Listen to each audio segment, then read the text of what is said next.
din nila gawin yon. And it all depends on Lex Aeterna's pick here. Yeah. And I guess pag nakuha dito yung Kaja, they can also go for Diggy. Then para medyo makounter yun. And also one of the heroes that they play really well. So while it is Kimi. We forgot about this hero. Okay, and now Harith Kaja. And they got Kaja and Harith. Kaja Lunox, Kaja Harith. I think it's... I hope yung SGD Omega dito alam kung ano yung papasukin nila because this is gonna be scary. Giving away two of the most powerful heroes dito sa No Limit. And alam mo, napansin ko sa mga teams in the previous season, kapag binibigay nila yung Claude, it means that they have a counter against it. Now, Kaja and Harith, SGD Omega best be prepared. Laban dito sa dalawang heroes na to. This is gonna be a really one-sided match if No Limit gets the free game sa dalawang heroes na to. Your team is picking. And ewan, pakiramdam ko handa naman yung SGD Omega siguro. Not really confident kasi unang-una, katulad nga sinabi mo, two of the best meta heroes na meron tayo ngayon and you would just give it away like candy to a baby. Candy to a baby. Candy para kay Lex. Oh, candy para kay Lex. And they can still go for Lunox and Thamos if they want to. Pero magkakaubusan ng tank dito. Thamos Diggy. Okay, Thamos Diggy. Yeah, Diggy. Sabihin na natin isang standard na answer laban sa isang Kaja. It's not the best, however. Although, meron naman silang panghabol. Looking at the Kimi, siguro ito na lang yung medyo kailangan ng protektahan because Thamos can fend for his own against itong ating Kaja. One good factor pala, by the way, na meron ng isang Diggy laban sa isang Kaja is pwede mo lagyan yung mga bush ng mga bomba just so that you will know where the Kaja is coming from before Kaja actually jump. So at least yun yung pwede mong sabihin for this Diggy. And then you also have the Time's Journey para makontra nga naman yung Divine Judgment. Scary pa rin dito. I think that they should be able to secure the Beleric. Pero isipin mo, no? Kung kinuha nila yung Kaja, pwede nga mangyari dito, Harith Kimi. Na mas mahirap nga naman. Parang ang hirap din. Your team is ang hirap din hulihin. Instead of getting the Beleric for their own SGD, binan na lang nila. Kasi nga naman yung first pick dito sa ating face is going to be Brent No Limit. So yung kahit pag hindi nila binan yung Beleric, sobrang daling kunin to ng No Limit. And it's gonna work well with their It's lineup. good drafting coming out here from NL. I agree. Kasi unang-una, they got the Diggy. Pero sabi nila, hindi nyo kinuha yung Bele. Kinuha namin yung Claude dito. So that means, parang pasa-pasahan lang sila dito. And who will they go for? They will go straight for the Minotaur. And Minotaur isn't really scared of the Diggy. I mean, if sustained battle lang ang pinag-uusapan natin dito, fine, we'll give it to you guys. Kayo yung may pangtanggal ng crowd control. Pero we don't have to rely on crowd control kasi meron kaming way to actually get pick-offs, which is Rafflesia. Interesting. Now for SGD Omega, back-to-back picks yung para sa kanila. Itong ban nila sa Selena, ban ng Brent No Limit sa Selena tells me na gusto nila magkaroon ng mas magandang game itong Kaja kasi yung mga traps na pwedeng ibaon dito ng Selena makakapigil din in terms of another Kofra? Gwen Kofra, I guess. Oh, Lunox pa rin. Okay, pero this is weird. Umabot si Lunox dun sa may pinakababang face. Feeling ko yung No Limit dito dahil nag-ban din sila na Selena, wanna go for an offlaner na medyo something like a Hellcurt. So dahil Hellcurt and Leo already banned out, tapos yung Thamos sa sabi lang, baka mag-Hayabusa na sila dito. Or maybe an Aldo for their team. Hayabusa is... It's fine. It's good. But in terms of utility, they can... Oh, Martis. And Martis. We forgot. Top 1 Martis, mga kaibigan. Kill BJ. Yeah, I guess Martis makes total sense. Kaya din sila nag-ban ng Serena dito just to make sure na semi-free game itong ating Martis no limit side.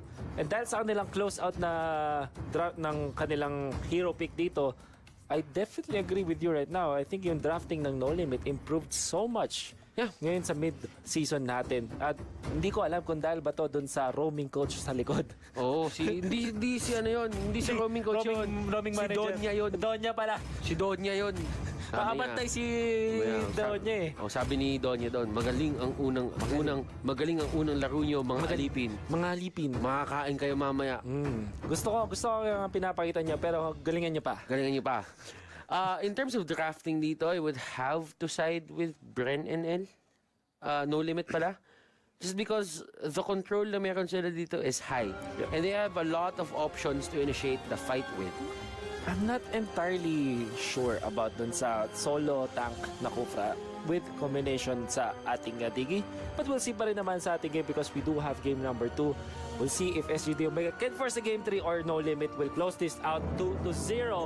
Habang SGD Omega na ngayon, nasa blue side, Carl TZ ang ating Kimi. Heath on the Kufra, Dildalo sa kanyang Lunox. Lexator na sa kanyang Digi and Levi onto the taps. For the side of No Limit, it's going to be JP on the Claude, Raflesia as the Minotaur, MM will be the Kajak, Kiel, Martis, and Sky on that Harith. And this is game number 2. Possible last game natin for the series. If makuha na No Limit to, SGD Omega, they still have an answer para dito. Grabe, ito na naman. Aggression mula sa SGD Omega. This time, isa lang ang kanilang mapapatumba. 4-man rotation sa may gitna. Mga nagpo-port out na members na No Limit. Sabay punta kay Papa Buff. Si Papa Buff, ay, biglang lima na sila dito. You don't have buffs ngayon sa side ng No Limit. Nakuha halos lahat dito ng SGD Omega. And that is a good way for them to assert their dominance into the early game. Pero tingnan natin dito kung yung control ba na magagawa nila dito kay Martis, eh maganda. Tingnan mo yung line, yung lane sa taas. The Minotaur and the Martis. Martis, wala siyang mana. Pwede siya i-sustain na i-sustain. Doesn't have to go home. So hindi siya, wala yung abilities niya, yung mga skills niya doesn't depend on mana. And you only need the HP. And syempre, uptime mo mapapataas if you do have the Minotaur. Fortunately para sa No Limit, na-secure nila yung isang crab.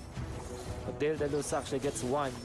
No? And just like the previous game, lamang na 1,000 dito ang SGD Omega. Sana lang dito for SGD if they want to win this game. Mapanghawakan nila, indeed. Huwag sila masyadong padalos-dalos. Try to take this game more conservative as compared to the previous game. Pero right now, levels are coming out for these heroes. And let's look at the other side. MM dito and Raflesia still has to get their level 4 ultimates dito. JP on the other hand is still at level 3 and the turtle is there. Nice aggression coming out here from SGD Omega, realizing na yung levels ng mga kalaban nila isn't really faring up against them. They go straight for the turtle and right now they will get that. Levi dito going up against a level 3 kill. Yeah. So I guess for MM ito, wanna go for the level 4 first. So medyo nahihirapan na No Limit kasi hindi pa level 47 but now the Divine Judgment is available. Paano gagamitin ito ng No Limit? Mukhang nandito si Reflection. Pinupwersa ni Kufra dito and Dildalo sa the backside kills. The Minotaur from Summon Force. Tama-tama yung timing. Wanna go for the executor. And they're gonna go for the chase. Kayang-kaya dito. Kill VJ with the Mortal Coil but buti na lang dito si Carl TZ para mag-zone out ng members of No Limit. They don't have their Divine Judgment anymore and they will just back down. Okay, kailangan nila antayin yung fleeting time nila para kahit paano mag-lessen yung cooldown timing dito ng Divine Judgment. Pero on the bottom lane, JP is just stacking up on farm. Yeah. Has got the Bounty Hunter para desire sarili. Kill VJ as well. You wanna prioritize carry base pero ang talagang naiwan sa kusina ito si Levi. Level 6 na sa kanyang Thamus. Parang yung Kimi rin natin. Also level 6. Level 4 versus level 6. Levi definitely will get this turn. Oh! Actually binigay niya. Actually backs out. Actually backs out. I guess we can do it next time naman. So, wala naman titigil sa kanya. Tignan mo yung ginawa ni Kiel dito. Na-realize na nandun sa side niya yung mga kalaban and he goes straight for the recall. Ayaw niya. He doesn't want to be a part of the casualties sa may taas. Correct. Okay. So, No Limit dito. They're doing pretty well. I mean, in terms of levels, naunahan lang talaga sila ng SGD Omega dito. SGD Omega, they do have the, what do you call this, the lead in terms of, actually ending this game early. Pero hindi naman sila din matatakot dyan eh. Yeah. Oh, SGD Omega, ngayon, mas tahimik na sila as compared to the previous game. And mukhang mas may makalaban sila. But, Kufra, gonna be taken out sa batas. Oh my goodness. Grabe naman si Ramesho. Doon yung timing na Minoan Fury, hindi man lang nakapag-ulti doon si Darius. Well, it's not available as of that moment. So, SGD Omega, punished once again by No Limit. Okay, si JP dito medyo nakikipagbugbugan kay Levi pero it doesn't even matter and the second turtle will probably go to the side of No Limit. Levi and JP having a bit of a fight there pero design niyo tuloy. Sky will get the Sali ka na masyado. Kasi kanina, tatlong game eh. Tama ka naman. Para sa No Limit naman, masaya naman sila sa turnout ng larong to. Kasi hindi ganun kalaki yung lamang na SGD Omega. And the fact that they have Martis and Claude, okay pa rin sa kanila. Nauli si Cartesi ng Zaman Force pero walang follow-up as Sky actually takes so much damage. Grabe naman yung tutok doon ni Kuya Cartesi. Tinan mo, ito na naman eh. Yung snowball na ginawa ng SGD Omega, ito-drop nila by minute 5. And when minute 5 comes, parang si Heath, nahihirapan na sila mag-engage. The Kaja is doing so well right now. How do you stop this monster of a hero that lumilipad-lipad lang dito sa may buong Land of Gods? Yeah, that's why I don't like the Kufra na solo. When I want to have the Gwen with it, jump in mula kay Hit dito. Kami ng Zaman Force, kinapit na dito para sa kontra. And the time journey as well, Reflesha. Gonna be able to survive actually. Oh, Ito na JP! With the blazing duet, tinubos sila with the contra as Oh well. my goodness! Martis, tamang-tamang Ashura Aura para maulinya sila doon. And nice timing coming out from JP with the blazing duet. Just Ang like that, ganda! inubos nila ang SGD Omega. 4 ang napatay. And look at the team fight coming up from No Limit. This is an improvement sa lahat ng pinakita nila dun sa mga succeeding nating legs or mga weeks. Yung mga previous weeks natin pala not succeeding, pero JP dito Okay. almost falling down, but it won't be enough. And another turret is down for the side of No Limit, for the side of SGD Omega. Ano nga bang nangyayari dito? This is the same pattern earlier na hindi masagutan ng SGD Omega. SGD Omega, maganda yung kanilang cheese or pocket strategy na pinakita nila, but kulang na kulang pa sa Ricardo. Yung recipe nila dito, they have the cheese but they don't have the meat just yet. They can't finish They off don't have this the bread, kumbaga. Oo. They don't have the bread, everything in between, ketchup, kumbaga, ano lang Keso to. lang. Keso pa lang. Unang kagat, tinapay lahat. Oo. Ganun lang. Man. Pero, May na-burst down dito, and Diggy, even using the time's journey, pero hindi rin siya masasalba na. Minowan Fury. And here Don't comes listen to Minowan Daedalus. Fury. Oh, Daedalus dito will be the next casualty, but Kaya will go down as well. Sky, nandito sa may gitna, just dashing in and out. Curtis doesn't have the damage. He's trying to get Raflesia, pero Raflesia is just way too tanky. Sky, he will stop there. yeah, magandang stop mula sa No Limit. But they did get 2 in exchange for 1. So, lamang pa rin na No Limit sa exchange niya. The third turtle, more than likely, mapupunta sa side ng No Limit. Tapos si Sky, hammering down this turtle. Now, for SGD Omega, okay sana yung kanilang plano dito to be aggressive and then take objectives kasi naka-emblem sila dito on the Kimi. Naka-jungle emblem sila ng Kimi. You wanna take down turrets as fast as possible and get the objectives. Gamit yung advantage yan, pero hindi nila nagawa. Look at the Zaman Force, able to stop a gank coming out from 4 heroes dito on the side of SGD Omega. Ay, hindi nga nila mahabol dito si MM na nasasaktan sila dahil dun sa mga itlog na kidlat. Itlog na kidlat. Itlog na kidlat. Thunder eggs. Lightning eggs. Lightning eggs. L-E. Hindi ko yung MM dito. Pero, yup, this is just the No Limit, knowing how to completely stop SGD Omega. And sabi natin, yung nung binigay nila yung Harith Kaja sa No Limit, they should be prepared. But it seems like it's the complete opposite for SGD Omega. Hindi talaga sila handa dito. Now, Kiel VJ started to rack up in terms of the farm. I mean, MM is just playing out of his mind right now. Game 1, Game 2, ganito yung performance niya. He's actually getting kills of his own. 4-3-3. MM dito. Ano nangyari dito sa tao to? Ano pinakain dito ni Coach? Siya daw yung MM eh. Oo, MMVP. Nakita natin mo may convergence dito para sa No Limit papunta dun sa may top lane. Sky is here with the turtle buff. And a good 30 seconds pa para sa buff na to. I don't think that SGD Omega can fight with the turtle They're buff. not forcing anything. They're not using the Thamus to clear the waves. Ooh, what is JP? This is a stalemate coming out from SGD Omega. Yeah. What happened? Launch attack! Parang yung potential lang talaga ng heroes sila, yun lang talaga inaabot because Grabe. this happened game number 1, game number 2, it's happening again, although we don't know kung may comeback ba na mangyari Oh, ito na naman! Going for the Nakahuli face. na naman! May Zaman Force na ginamit pero actually no, sasaktan sila dito. Malaki sa Ludox, but Reflesia is gonna be there. Daedalus, bounce na yung kanyang ulti. Napatay siya and in comes JP to get the shutdown on the Diggy. And No Ravlisha, Limit. Ravlisha will he go down? JP dito just blocking out the kill. Oh, JP. Pero ito na, look Lumaban 1v1 with the Great One, mga kaibigan, pero hindi aabutan and... Uy, pipitin ba? JP, actually just going for the lifesteal. And here comes Diggy. What Can a he skill. actually catch this guy? No, I don't think so. Out? No, May heal na rin. mode. Okay, 10 seconds ba? Grabe yung mastery dito ng JP. Kanina nung previous series natin, saw Yako with a good master of the Claude, but JP even, maybe napakita siya. Meron siyang gusto i-prove dito. He's also one of the best na Claude players out there. Kabisado yung limits ng hero. I mean, there was a time na sobrang baba ng HP niya that could go down sa isang maximum energy, pero hindi. Sabi niya kanina dito, yung Kimi, anytime pwede siya i-take down nun eh. Oo. Pero sabi niya, sige, papasok pa ako. Alam ko kung ano yung kakayahan ng hero ko dito. Alam ko kung ano yung percentage and lifesteal na ginagawa ko. He's getting caught out. Zaman Force even getting used here to take him down. But nice action there. And very commendable naman dito for SGD Omega that they're actually initiating ng tama. Yung time journey nagagamit ng tama. But it's just that the scaling isn't going their way. Ito yung pinaka-importante. Lord will be taken by No Limit. But JP with the blazing to it. Habulin dito si Cartesi. Kaya pa niya. Di kaya yung gulaman. Isang gulaman, isang maximum energy, pero hindi inabot. Kaso yun lang. Ka pa rin. Pumunta siya dun sa line of fire dito ng ating Kimi. And we spoke too soon, mga kaibigan. But the Lord is indeed on the side of No Limit.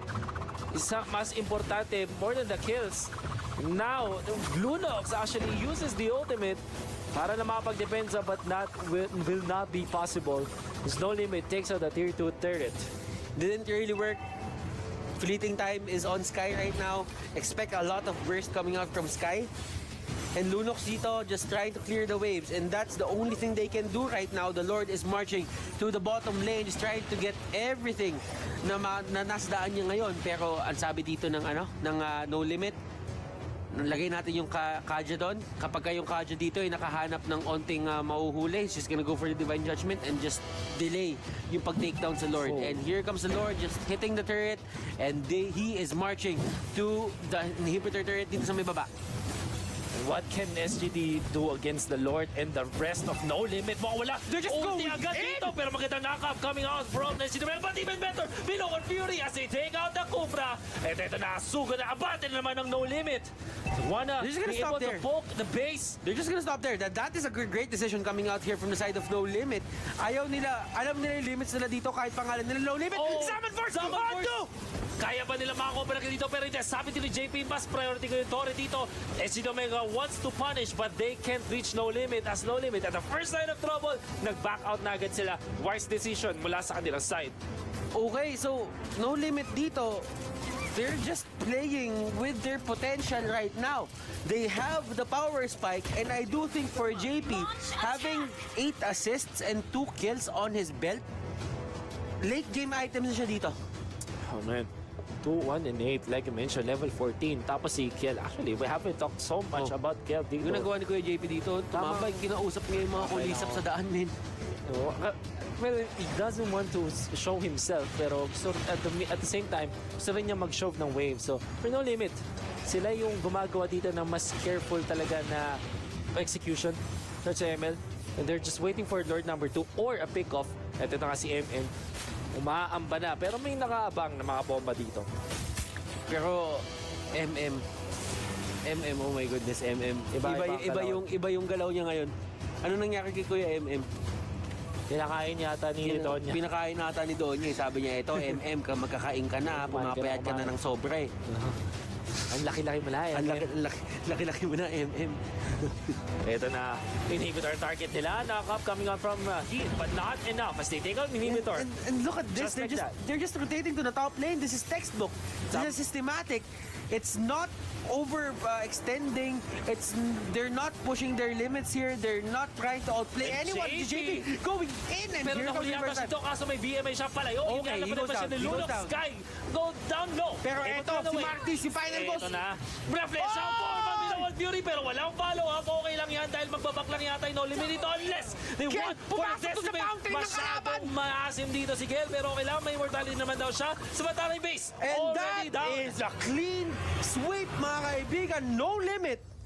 Very dominating performance. And convincing Fashion, yung pinakita na sila dito ng pagkapanalo nila. From the draft until the last possible minute, kabisado ng Brand No Limit ang gagawin nila. They looked like a team was prepared against SGD and hindi sila mukhang team na galing sa open qualifiers. Yeah. Ano ang na-figure out nila dito? They figured out something na it worked